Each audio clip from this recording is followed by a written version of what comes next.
say hello by the way, or give us a wave, or a thumbs up, or a like, if any of this is actually resonating with you and you think, that could be me.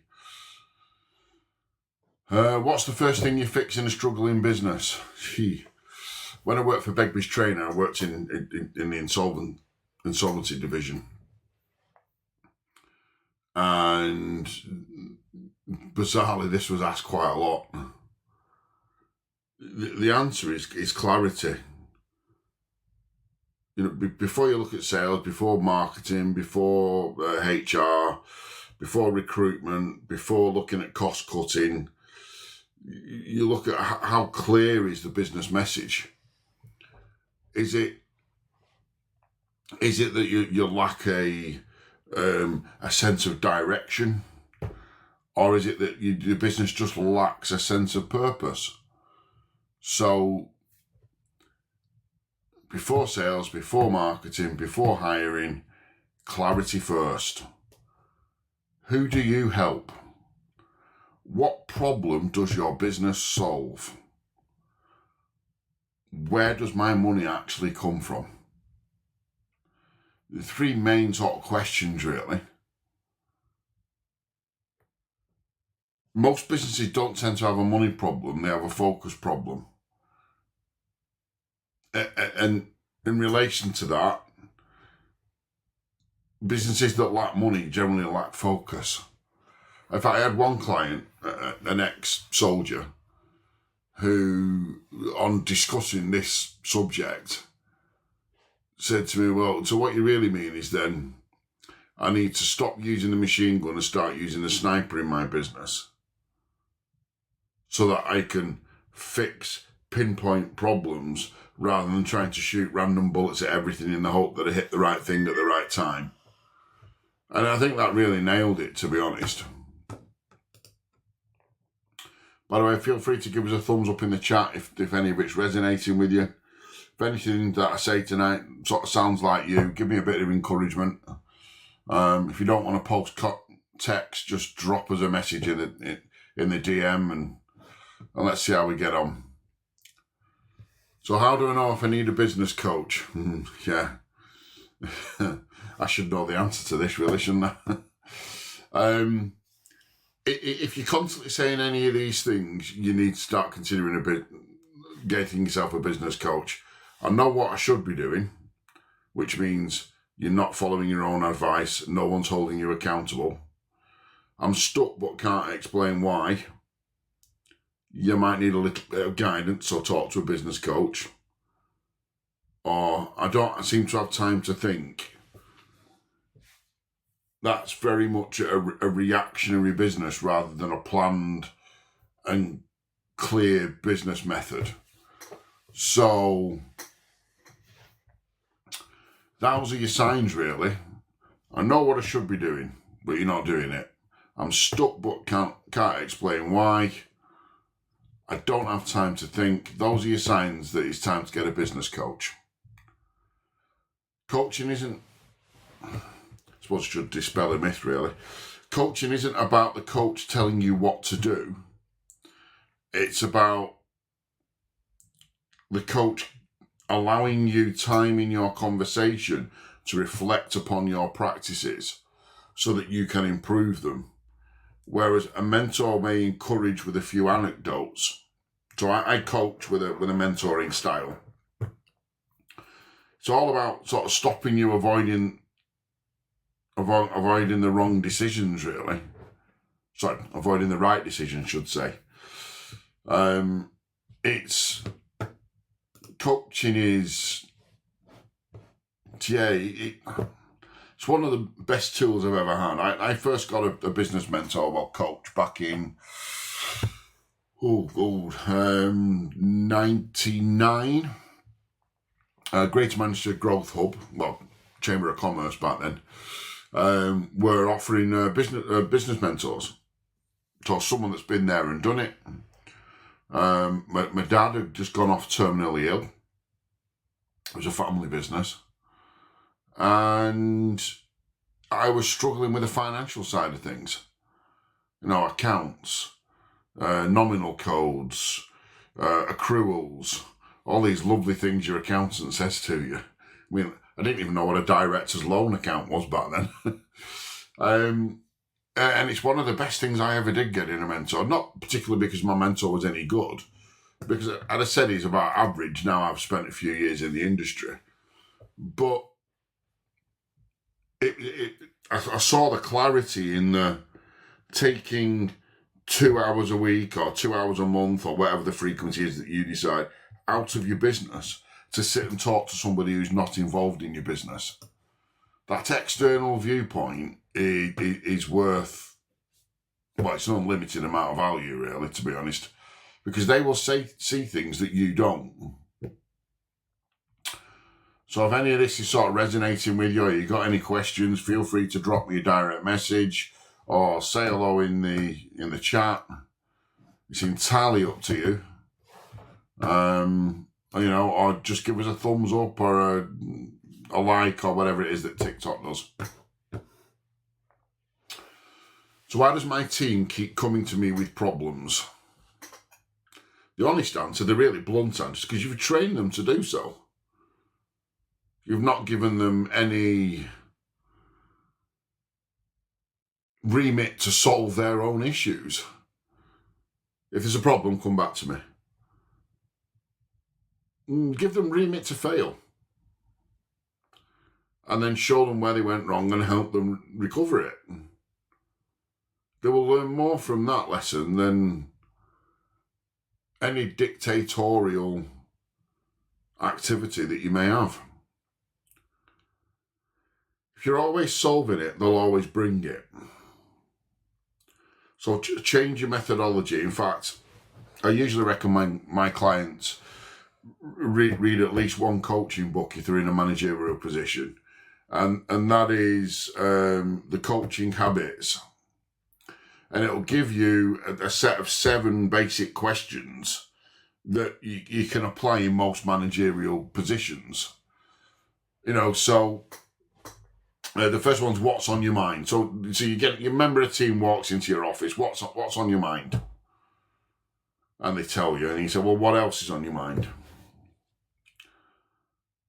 And they tell you that, but they've still not really got to the crux of the issue. So what's the real challenge here for you? And then you'll start to get further down to it. Ask them, what do they want? What do you want from this conversation? So instead of giving them solutions, make them think about how they can solve it. How can I help? This isn't, oh, you just need to do this. This is, how can I help you do your job better? What's the other one? Ask them, if you're saying yes to this, what are you having to say no to? And what was most useful for you at the end of every conversation? Gets them thinking about where they've learned something out of every conversation with you and stops you being the guy or the girl that solves it. So they always bring everything to you. Really great leaders don't remove problems. They raise the quality of thinking in the room. Try replying with, what do you think the options are? It's a simple question. And you just be able to watch what happens. Your time and your diary will suddenly free up because people are not coming back to you anymore because they've learned that they can go and solve things for themselves. By the way, if any of this is sort of resounding with you, or you think, oh, this sounds like me in my business, and you'd like to have a free chat with me, either drop me a DM, drop me a like, drop a comment in the chat. If you've got any questions about business, just drop them in the chat and we can answer them as we go.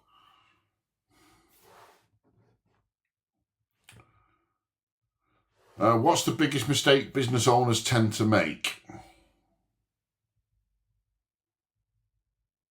Waiting too long. You spend too long considering whether to raise prices or not. Just raise them. Too long to let someone go. certainly the British in the room will understand this.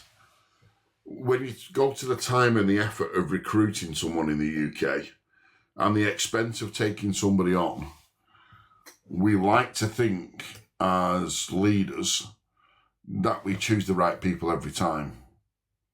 But sometimes we just don't. And instead of just going, you know what, it's going to cost me some money to let them go now, let them go. Don't hang about for it. Don't wait too long. Don't wait, oh, well, I'll wait till the end of the next quarter. That's 3 months' salary you could have paid them in severance and found somebody else. You know, and never, ever, ever wait too long to ask for help. If you wait too long, you'll end up sat talking to the insolvency practitioner. And all the insolvency practitioner wants from you is your agreement to make your company insolvent, and then he gets paid, or she gets paid. Well, they get paid. I know, because I've been there. I worked for Begbies Trainer, and I saw the practices that were going on. Some businesses were most definitely savable. Just the leadership team had sort of given up. So they just said yes, wrote a check, and they were gone. Whereas maybe you could have saved it. You could have kept those staff in jobs. You could have kept their mortgages. You could have kept their lifestyle. You could have kept their children in private education. Whatever it is, we have to remember as employers that when you employ someone, you have a responsibility to them. Let's have a look. What's next? Should I be focusing on growth or stability right now? There's a lot of variables in that question. Depends where your business is, in all fairness. But the answer is always going to be stability first. First, foremost, you need to be stable. You need to have a regular client base, a regular set of income. You know, you need to be doing the simple things well. Growth without foundations is just stress without a logo. Quite like that, actually. You know, get your clear cash flow, clear roles, clear decisions. Grow on purpose, not by accident. I've seen a lot of businesses grow far too fast for their abilities. You know, they go out and they land a government contract that brings in $2.5 million a year. They double in size overnight, but they didn't have the management for staff in place in the first place. So the delivery of the contract is awful. They lose money on the contract because they're constantly replacing staff because they didn't manage the staff right in the first place. You've got to have the foundations in first. I mean, let's be honest. If you were going to build a house or even just a garage for your car, if you put the bricks on the soil and you put a roof on, it's going to sink. It's the same for business. Exactly the same for business. You've got to grow those foundations. You've got to be stability first. So if any of this sort of resonates with you or you think, actually, this sounds just like me, I could really do with a chat with Carl, by all means, just drop us a message in the chat or drop me a direct message if you feel that's the way for you. But just drop me a like and encourage me so that I carry on rather than feeling like I'm sitting here talking to myself. So why isn't my marketing working? Oh, yeah, I mean, how many reasons can that be? Probably because it's talking about you instead of them. And I'm guilty of that in a few ways. I remember a few years back, despite the fact I'm sat on live and I can talk about business quite confidently, I'm actually quite a quiet introvert. I quite like just to get my head down and get on with the job. I don't like being flashy. I don't like standing out in a crowd. You know, if you met me at a networking event, I'd be the one probably stood at the back with a cup of tea in my hand like a barrier stopping people talking to me. But I've learned over the years to change, to adapt. Yeah. So I'm probably now guilty of talking more about me instead of my clientele. people don't buy services. I don't agree with that statement, actually. People don't buy products and services unless you're a major brand. And if you're Goldman Sachs, someone might come to you and buy it because you're Goldman Sachs. If you're Nike or Adidas or Puma or Next or Marks and Spencer's, or you've spent the time developing a brand, people will buy it because you're a brand. But 9 out of 10 of us are just a small business that doesn't have a major brand, where people generally don't buy. People buy from people as a general rule, and they buy things that solve problems. So if you've got a solution for a problem and you make it really approachable so they can talk to you, you're 3/4 of the way there to selling them something. You know, the better message, I suppose, really is, here's the problem you're stuck with, that we know you're stuck with, and here's how we can fix it. Again, if any of this sounds just like you and you're thinking, wow, yeah, this sounds like my sort of problem, drop me a message in the direct messages. Comment if you feel like commenting on the feed, that's fine. Or just drop me a sort of a like or a heart or whatever it is on TikTok, just to keep me going, so that I know someone's actually listening. Because I do wonder whether I just talk to myself sometimes. If you'd ask me why, I should tell you I talk to myself all the time. How do I price my services with confidence? Price with value, not fear. If you're scared to say your price out loud, it's either too low or you don't fully believe in the outcome yet. So I'll be honest, I do a taster coaching session for 135 quid. And my coaching sessions, my full coaching sessions, are 500 quid. Unlike every other coach, I do not sell packages. I took the belief that every business is as unique as the fingerprints of the people that own it and run it. How can I realistically sit here and sell a package of coaching that's the same for every business when every business is different? So although my cash flow is awful some of the time and wonderful the other times, it is, for me, it's a moral standpoint. You buy me when you need me. If you don't need me, don't buy me. I suppose I'm that confident in what I actually do offer, because I've been doing it for so long, that's just the way it is. So, drop some of your prices in the chat. Tell us what you do and drop your prices in the chat. If you don't tell people, no one will be able to buy it.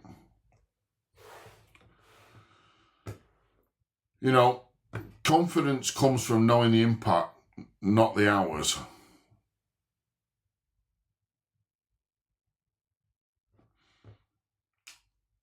So that's just a good question, actually. What should I be tracking weekly as a business owner? Any thoughts on that? Anyone want to have a go in the comments about what you should be tracking weekly as a business owner?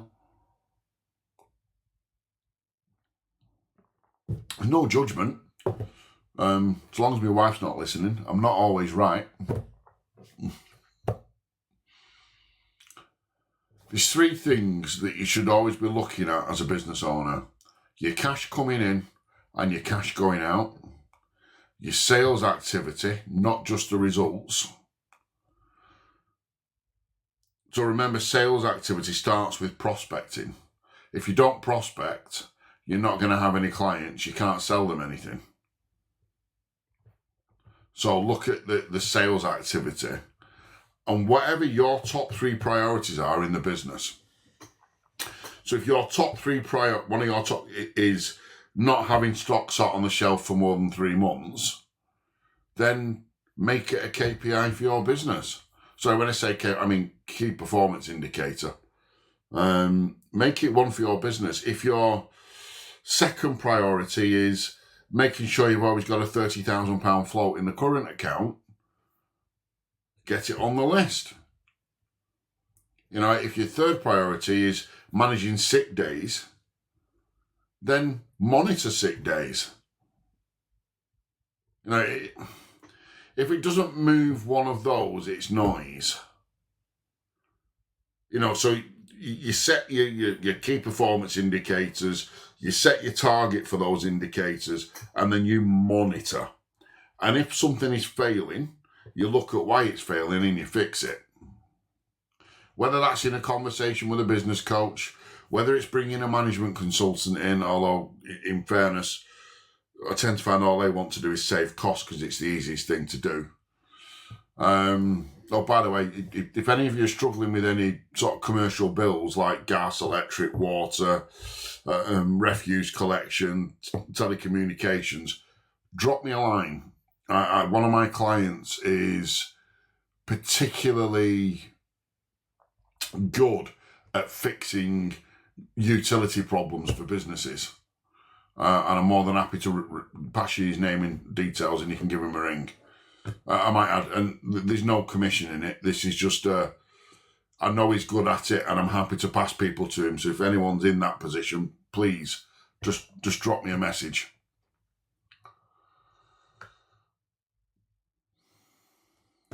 Why do I feel like I'm in the bottleneck? Because you probably are, in all fairness. Founders often confuse control with safety. So I have this conversation quite a lot in the boardroom. I sit as a non-executive director, as a trustee of charities, a chair in another charity, and club secretary for a not-for-profit mental health football club. It's really, really difficult when it's your baby, when you started it, when you mortgaged your house to invest in it, to let go of the control. But by managing the reduction in control, we can stop you feeling like you're the bottleneck. You know, if everything needs you, the business owns you. You don't own the business.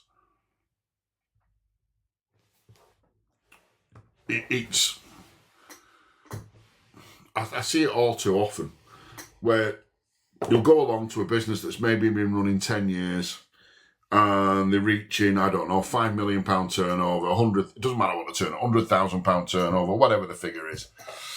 And the owner will say to me, I don't know, I just can't seem to get past this figure. Every time I step past this figure, I lose a client and I go back to it. You know, I really want to get to $1 million, I want to get to 5 million, I want to get to 10 million. I just can't seem to get past it. And a lot of it is because they're the bottleneck. If the boss is trying to do everything, sales, marketing, finance, operations, HR, if they're trying to do all of it, they're the bottleneck, because you can't do it all. You know, even in a business my size, I mean, I'm a business coach and I have 7 associate coaches that I work with. So, you know, if someone comes in from the hospitality sector, I have a specialist guy for that. If someone comes in the creative sector, like television, PR, then I have a really wonderful guy for that who's been in that market for a long, long, long time. Plus I have a marketing guy. I have a couple of ladies for those that prefer a female coach. And, you know, I outsource almost everything. Apart from social media and my website, I outsource almost everything else. I have an accountant that does my books and does my tax, despite the fact, I mean, I went to school with my accountant, so I've known her a long time. She tells me I'm the only one who ever asked her difficult accounting questions. I outsource. I give it to somebody else to do. Reason being, my time is more valuable sat in front of a client. If I can earn £500 in a day for doing 2 hours well, I'm not a clock watcher, sometimes it's 3 hours, a solid morning's work with somebody, then I can afford to pay someone to do my marketing. I can afford to pay someone to look after my bills. I can afford to pay someone to do the books so that I can have management accounts. It is the way to move forward, really. Oh, so what's the fix to why do I feel like I'm the bottleneck? Document your decisions, delegate the outcomes, not the tasks. So, hands up, for those that are online and listening, how many of you feel like you're the bottleneck in your business? Just drop a low, a wave, a like. This is not very interesting. Anything you like in the comments so that we know whether I'm going in the right direction or the wrong one. Okay. Is it normal to feel lonely running a business? What's the saying? It's lonely at the top. It is completely normal to feel lonely when running a business. You're surrounded by people but can't always be honest with them. You know, if you're worried about how you're going to make the £10,000 payroll at the end of the month, you can't tell your staff you're worried about it, or you won't have any staff next month. They'll all leave. So, you know, join a peer group. In fact, there's a wonderful coach, Andy Henderson, based in Preston, I think. And he runs a program called Your Affordable Board. And in all honesty, I wish I'd thought of it first. I really do. It's a cracking peer group where you get round the table and other business owners help you solve your problems and you help them solve theirs. It's a really, really good idea. I really wish I beat him to the drop on that one. If he's asking, if Andy's on or anybody knows him, please say hello from me.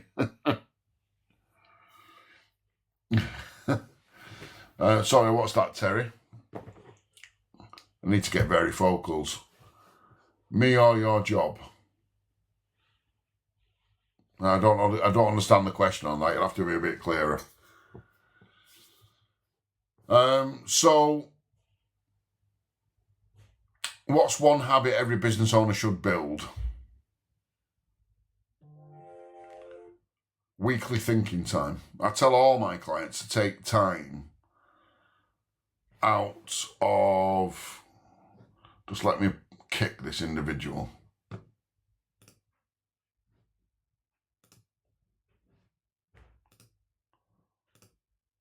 There we go, they're gone. Yeah, so what's one habit every business owner should build? Weekly thinking time. Leave your phone behind, no emails. Just ask yourself 3 basic questions. Now, I do this when I walk the dog. So I like to try and get out every day and take the dog for a walk. While I'm walking the dog, I think, what's working for me at the moment? What's not working for me at the moment? What decision am I procrastinating about? What am I avoiding? Because there's usually something I avoid. It's usually a difficult conversation. I know I'm going to have it, but I don't really want to think about it. And just half an hour. I get out, I walk for a mile, I come back, the dog's happy, only got a little dog, thankfully. And it just gives me a nice reset. But I mean, I do it daily, but I mean, weekly should be more than enough. But I tell all of my clients, make sure you take time out for you. Whether you like going to the driving range, whether you like to play paddle or football, or whether you just want to sit in front of the television and watch something benign for an hour. You know, if you're on your feet all day running about, chasing people around the factory, trying to get things into boxes, getting them out the door at the right time, you might find just sitting down in front of the television on your own, no phone, no email, no interruption, and just watch 30 minutes of television works for you. Everybody's got their own way of doing it. So I walk the dog, and in fact I do talk to myself quite a lot actually. I talk to my phone with the answers to my questions. I dictate to my phone through my earbuds actually. And I come back feeling much better for it. It really works. So if anybody that's out there listening is thinking, this sounds like me, I feel a little bit overwhelmed at the minute, I feel like I'm in a bottleneck, I'm feeling a bit lonely at the top running my own business, and you just want someone to be able to help guide you on the right path to a successful life, then please drop me a direct message. Drop a message in the chat, so long as you're not asking for a sugar daddy like the last one. We'll be all right. No? Okay. So, what's one habit every business owner should build? The answer is... Oh, I've done that one. I'm sorry. My apologies. Actually, that's the end for today, actually. We're done our half an hour. Any questions from anyone online before I call it a day? No? Okay. In that case, tomorrow is Friday, the end of the week for a lot of people. Make sure you sit and plan for the following week as the last thing you do tomorrow. And then all weekend you can have back to you. Any questions? Drop me a comment or drop me a direct message. Have a great weekend, and I shall see you next Thursday. Bye-bye.